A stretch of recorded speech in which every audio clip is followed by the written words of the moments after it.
This just in, they're popping champagne in Champaign.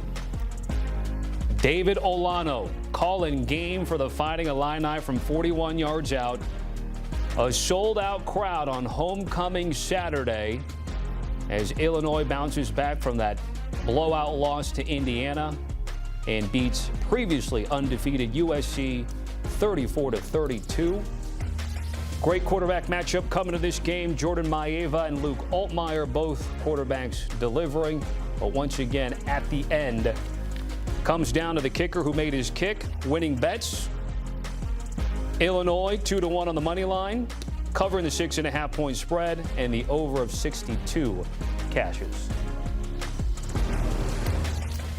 What a game in the Big Ten here. Tommy Tran, Damien Harris, Chip Patterson, and Danny Kanell. Chip, I'm going to give you first word here. This was a game where USC ended up losing one, then two offensive linemen, stayed in the game, but ultimately fell short. What was the difference in your eyes?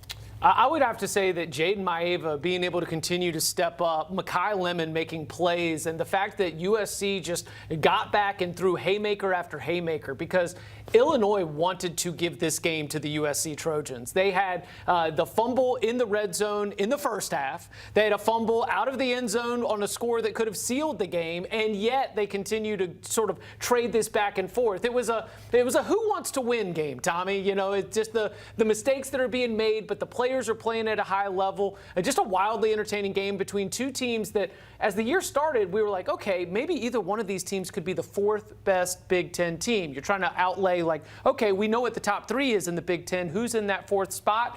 Right now, Illinois gets a little bit more of a claim to it. Or, excuse me, Indiana has a claim to it. But Illinois gets a little bit more of a claim to being a top five team in the Big Ten from this win. But even game, both teams are banged up, well played. It's just a fun Big Ten football game. Yeah, I got to tip my cap to both teams. I mean, everything that you just said about USC, and I will agree with you. Illinois definitely tried to give this game up at certain times, but there's something said about just finding a way to win. And we talked about this earlier today. You got to find a way to do that at home, especially coming off the blowout on the road to Indiana last week. So we saw a great competitive football game. Both quarterbacks played well. I mean, Makai Lemon, he just put on a wide receiver masterclass. Both teams ran the ball well. It was just, again, to your point, who actually wants to win this football game? And that's a testament to a good team.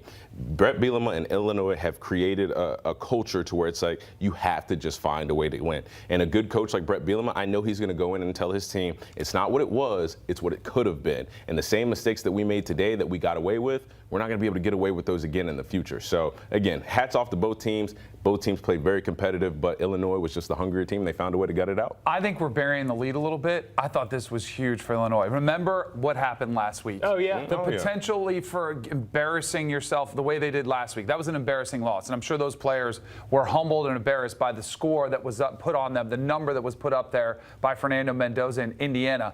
They were still down a lot of secondary players, and they still did give up a lot of plays, but just simply finding a way to win. I think this is a program over the last decade, last 15, last 20 years that has found ways to lose those games. So you mentioned, hey, you know, they almost gave it away. The key part is they didn't. Absolutely. And they managed to hang on and get this win.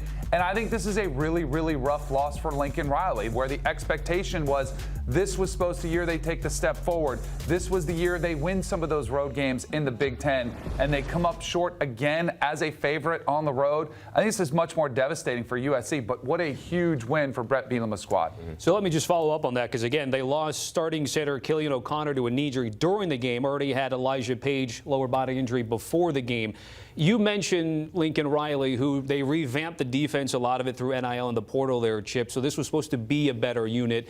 And so far up to this point, this weekend, had it played out, except today they give up a 30-burger. Yeah, and I think that a lot of that came from the inability to not establish it on the interior of the defensive line. This was a game where you were looking at USC defensively, and they've got edge rushers. In fact, the sack totals that they'd been putting up were really among the most impressive in the entire Big Ten. But when you had to get stops in this game, as Illinois is marching down the field trying to get in field goal range to kick what would be the game-winning field goal, you just weren't able to get off the field, and you weren't able to be able to preserve that lead lead and get yourself the victory. From the beginning of the game, you saw Illinois' interior offensive line get a much better push than they had against Indiana. And so I do think that it's not just the point total to me. It was the fact that something that you thought had been solidified and fixed from one year to the next just wasn't quite together on this Saturday. And I want to say, as much as we're going to sit here and talk negatively about Lincoln Riley and about the defense, I have to say this is about as impressed as I've been with a quarterback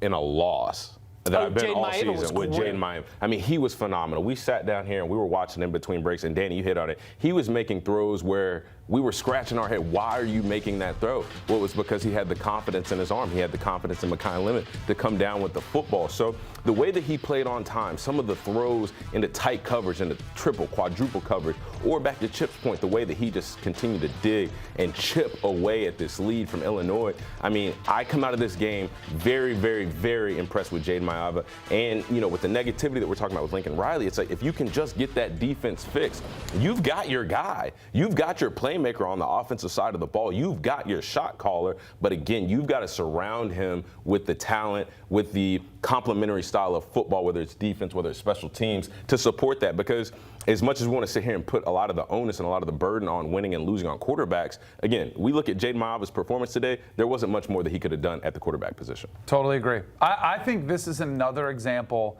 of this year being a wild season where anything could happen at any field, anytime, any opponent. Like, there's just more parity that's here. It's becoming way more like the NFL. If you look at the betting spreads for each game, they're tighter. This is a game historically you'd look at and say, well, USC, they can go in and lean on them a little bit. They can come out with a win.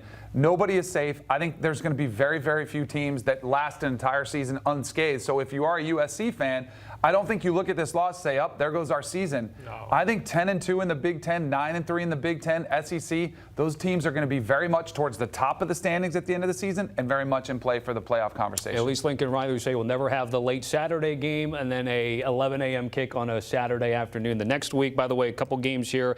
Illinois at Purdue next week. USC will have a bye week, and then they have Michigan there October 4th. Guys, great conversation on this game that ended up being high scoring and close at the end. Danny Kanell, Chip Patterson, Tom Fornelli, and Bud Elliott. Scan the QR code to check out the Cover 3 podcast, plus the instant reaction pods Saturday night.